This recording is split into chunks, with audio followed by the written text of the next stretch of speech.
Hi guys, recently I had a question about what are the good fats, what are the bad fats. So I just created a little chart here to quickly run through to show you what would be good and what would be bad, okay? Grass-fed fats, all the animal products, beef, chicken, turkey, are all good. Of course, cheese, grass-fed cheese is really good. Butter, grass-fed butter is good. Grass-fed cream, all that's really good. Olive oil, even though it's omega-6, which is usually inflammatory, olive oil does not create inflammation. So that's a really awesome, good oil. Palm oil is good. Coconut oil is really good.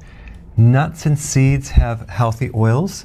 Peanut butter, almond butter, other nut butters are good too. Just make sure it doesn't have sugar in it or any type of additional thing. I like to get peanut butter organic with sea salt.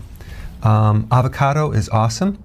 Flaxseed oil is good because even though it helps to balance estrogen, it will not increase estrogen beyond your normal limit. What it does, it gives you more good estrogen and it eliminates the bad estrogen, so the ratios are better. It will not increase more total estrogen than you already have in your body, so you don't have to worry about it. But this is a great omega-3 fatty acid.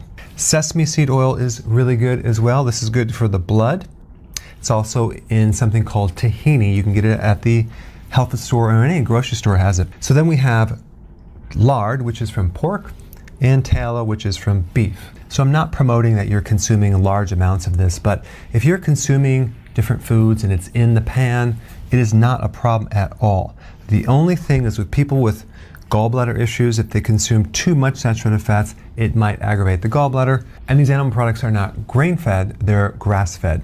Wild-caught fish, a totally healthy type of omega-3 fat. Now, I put fish oils in the middle because if you're getting your fish oils from Costco or some large grocery store, it could be pretty rancid, so the quality is not there. So if you want a good fish oil, I would get something that's high quality. I like the virgin cod liver oil the best, but you can shop around for something very high quality.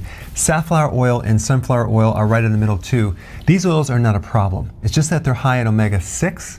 So if you're consuming a lot of omega-6 and not enough omega-3, it could create more inflammation because omega-6 is inflammatory and omega-3 is anti-inflammatory. Then we get to the bad fats: soy, corn, cottonseed, canola, GMO, and also omega-6. So they're very inflammatory. I would stay away from them. Margarine, stay away from it. It's a trans fat, so it's an altered fat.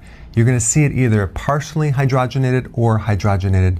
Just stay away from it. It's going to create problems. So be careful about the oils in restaurant foods, especially if they're frying it, because of the amount of soy they use. Unless you're going to a carnival and getting your fried foods, or the state fair, or the all-you-can-eat buffet. And I'm being very sarcastic because all of those places have soy or corn oil, okay, or probably hydrogenated oils. Now, one point I wanted to make about saturated fats. You need saturated fats for 50% of the cellular membranes that you have in your body. So it's a necessity. It's a beneficial thing. Now, I do want to bring up the fact that people are freaked out about saturated fats, but the Framingham study, which is an extremely large study over a long period of time, found some interesting data. I'll put a link down below. They found this, and you might find this hard to believe, that the more saturated fats that you eat, the less heart attacks you get, okay?